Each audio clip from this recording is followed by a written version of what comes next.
madaxweynaha dowladda Puntland mudane Saciid Cabdullaahi Dani madaxweynaha dowladda Koonfur Galbeed mudane Cabdicasiis Xasan Maxamed madaxweynaha dowladda Jubbaland mudane Axmed Maxamed Islaam madaxweynaha dowladda Hirshabeelle mudane Maxamed Cabdi Waare madaxweyne ku-xigeenka dowladda Galmudug gudoomiyaha baarlamaanka iyo ku-xigeenada Galmudug xildhibaanada labada aqal ee baarlamaanka federaalka Soomaaliya golayaasha wasiirada dowladaha xubnaha ka ah dowladda federaalka Soomaaliya bulshada rayidka ah xubnaha ka fadhiya xafiiska qaramada midoobay xubnaha wafuudda la socota madaxda dhammaan marti sharafta ka soo qayb gashay munaasabadan assalaamu calaykum waraxmatullaahi wabarakaatu mudanayaal iyo marwooyin sharaf weyn ayay inoo tahay aniga dowladda iyo shacabka Galmudug in aad nagu sharafteen martigelinta shirweynaha ka geli doona kaalin muhiim ah taariikhda dib u dhiska dowladnimada Soomaaliya shirkani wuxuu imaanayaa iyada oo muddo dheer ay ka soo wareegtay kulan ay isugu yimaadaan dowladaha xubnaha ka ah dowladda federaalka Soomaaliya walaalayaal waxaan idinkaga mahadcelinayaa sida sharafta iyo qadarinta leh ee aad u aqbasheen gogasha ay fidisay dowladda Galmudug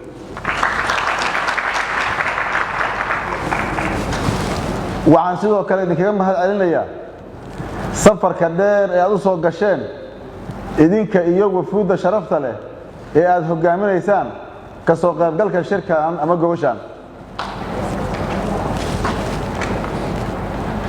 inkasta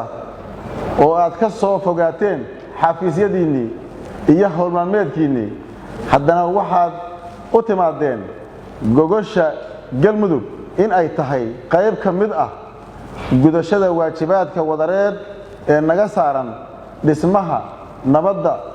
horumarinta dib u heshiisiinta xoojinta midnimada iyo iskaashiga qarannimada dowladnimada Soomaaliyeed walaalayaal bishaan oo aan galnay qaybta dambe ee sanadka 2020 ma jiro ajende qaran oo ka mudnaan badan in is-afgarad laga gaaro doorasho heer federaal taas oo waqti kooban ay ka harsan tahay muddo xaleedka hay'adaha dastuuriga ah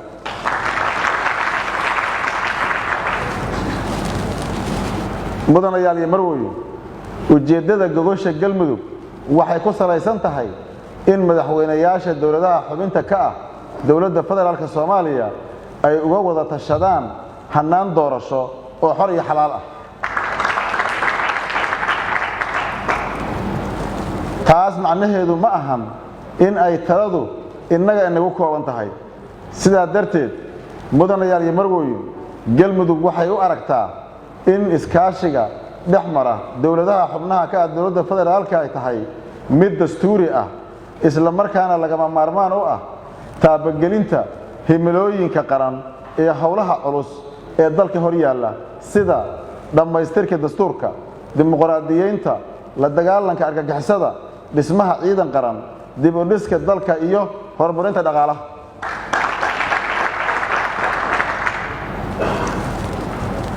si loo xoojiyo himilooyinka lama huraanka u ah dhammaanteen in lala imaado tanazul is-ogolaasho talo wadaag sababtoo ah ma jiro dhinac keligii sida ugu habboon u meel marin kara waajibaadka iyo howlaha culus ee dalka hor yaalla mudanayaal iyo marwooyin dalkeennu wuxuu soo maray geedi socod dib u heshiisiineed oo dheer markii ugu horeysay wuxuu mira dhalay sanadkii 2000 kadib markii magaalada Carte ee Jamhuuriyadda Djibouti walaalaha nahay lagu unkay dawlad Soomaaliyeed xilliyo iyo xaalado kala duwan ayaa la soo maray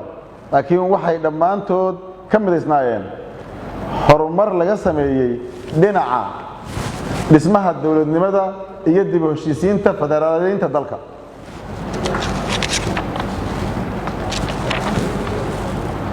muddooyinkan dambe waxaa dhaqan siyaasadeed oo ay Soomaalidu ku faanta ay noqotay in doorasho la qabto 4 sanaba mar. doorashada joogtada ahi waxay qayb ka noqotay ogolaanshaha iyo xasiloonida siyaasadeed ee dalka. mudanayaal iyo marwooyin,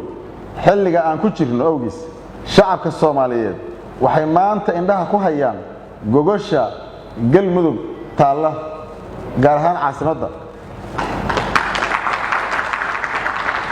waxaan rajaynayaa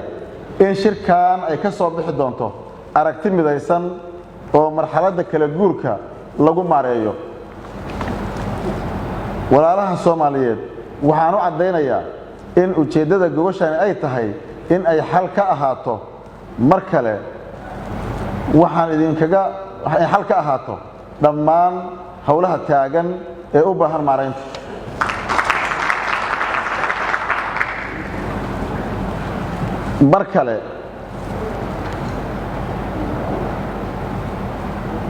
mar kale waxaan idinkaga mahadcelinayaa ka soo qaybgalka shirkan gogoshan muhiimka ah oo runtii aan dhihi karno waa gogol taariikhi ah. waxaan si gaar ah ugu mahadcelinayaa dawladda galmudug, siyaasiyiinta, hogaamiyaasha dhaqanka iyo qaybaha kala duwan ee bulshadeynta galmudug, gaar ahaan dadweynaha caasimadda galmudug oo si buuxda isu garab taagay gogoshan wada tashiga mustaqbalka Soomaaliya.